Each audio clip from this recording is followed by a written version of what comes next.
నేను నీకు చెప్తున్న విషయం ఇప్పటికిప్పుడు గుర్తుంచుకో. ఇప్పటికిప్పుడు ఈ క్షణాన నీకు అర్థమైతే, సంపూర్ణంగా అర్థమైతే నువ్వే గురువువి, నేనే నీ శిష్యుణ్ణి. కబీర్.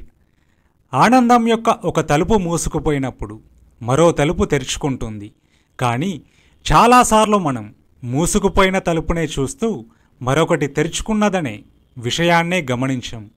Helen Keller.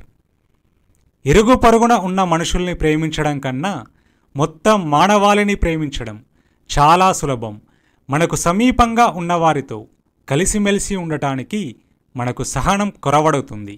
మొత్తం మానవజాతిని ప్రేమించడం అనే భావం ఆకర్షణీయంగా కనిపిస్తుంది. ఎరిక్ హోఫర్. నువ్వు కేవలం ఒక్కసారే జీవిస్తావు, కానీ ఆ జీవితంలో నువ్వు సరైన పనులు చేస్తే ఒక్కసారి జీవించినా చాలు. మే వెస్ట్. సింహం చిక్కిపోతే వీధి కుక్క కూడా కరుస్తుంది. అందుకే బలం లేనప్పుడు పౌరుషాన్ని ప్రదర్శించకూడదు. వేమన. ఒక ఆలోచనను నాటితే అది పనిగా ఎదుగుతుంది. ఒక పనిని నాటితే అది అలవాటుగా ఎదుగుతుంది. ఒక అలవాటును నాటితే అది వ్యక్తిత్వంగా ఎదుగుతుంది. ఒక వ్యక్తిత్వాన్ని నాటితే తలరాతగా ఎదుగుతుంది. కాబట్టి మీ తలరాతను సృష్టించుకునేది మీరే. అబ్దుల్ కలాం. ఉపయోగకరమైన వాటిని గ్రహించు, ఉపయోగం లేని వాటిని వదిలేయి. నీకు మాత్రమే ప్రత్యేకమైన వాటికి జోడించు. బ్రూస్లీ. ఆకలితో ఉన్న కడుపు, ఖాళీ పర్సు, పగిలిన హృదయం జీవితానికి కావలసిన గొప్ప పాఠాలు నేర్పుతాయి. Robin Williams. చాలామంది చావుకు భయపడతారు, కానీ జీవితం చావు కన్నా ఎక్కువ బాధిస్తుంది. Gym Morrison. ఆనందంగా ఉండటం అనేది ఒక స్థితి.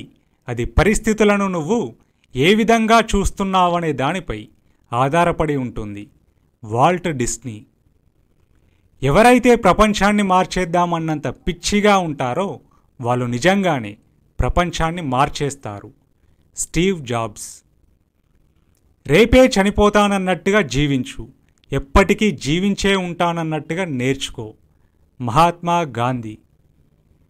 చావు భయం జీవించి ఉండాలనే భయం వల్ల వస్తుంది. ఎవరైతే జీవితాన్ని సంపూర్తిగా జీవిస్తారో వాళ్ళు ఏ క్షణానైనా చావడానికి సిద్ధంగా ఉంటారు. Mark Twain.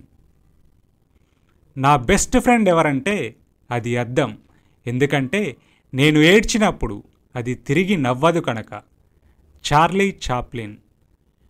మొరగని కుక్క లేదు, విమర్శించని నోరు లేదు, ఈ రెండూ లేని ఊరు ఉండదు. అయినా మన పని మనం చేసుకుంటూ పోవాలి. రజనీకాంత్. నిన్ను ఎవరు ముందుకు తీసుకెళ్తారనేది కాదు, నిన్ను ఎవరు ఆపుతారనేది ప్రశ్న. అయాన్ రాండ్. నన్ను నేను నమ్ముకున్న ప్రతిసారి విజయం నన్నే వరించేది. ఇతరులపై ఆధారపడిన ప్రతిసారి నన్ను నేను నిందించుకోవాల్సి వచ్చేది. చివరకు నాకు అర్థమైంది, స్వశక్తికి మించిన ఆస్తి లేదని. William Shakespeare. ఒకరి కాలి కింద బానిసలా నీచంగా బతికే బదులు లేచి నిలబడి ప్రాణాలు వదిలేయడం మేలు. చేగువేరా. సముద్రం ఒకడి కాళ్ళ దగ్గర కూర్చొని మొరగదు, తుఫాను గొంతు చిత్తమనడం ఎరగదు, పర్వతం ఎవ్వడికీ వంగి సలాం చేయదు. గుంటూరు శేషేంద్ర శర్మ. నేనొక దుర్గం, నాదొక స్వర్గం, అనర్గళం అనితర సాధ్యం నా మార్గం. శ్రీశ్రీ.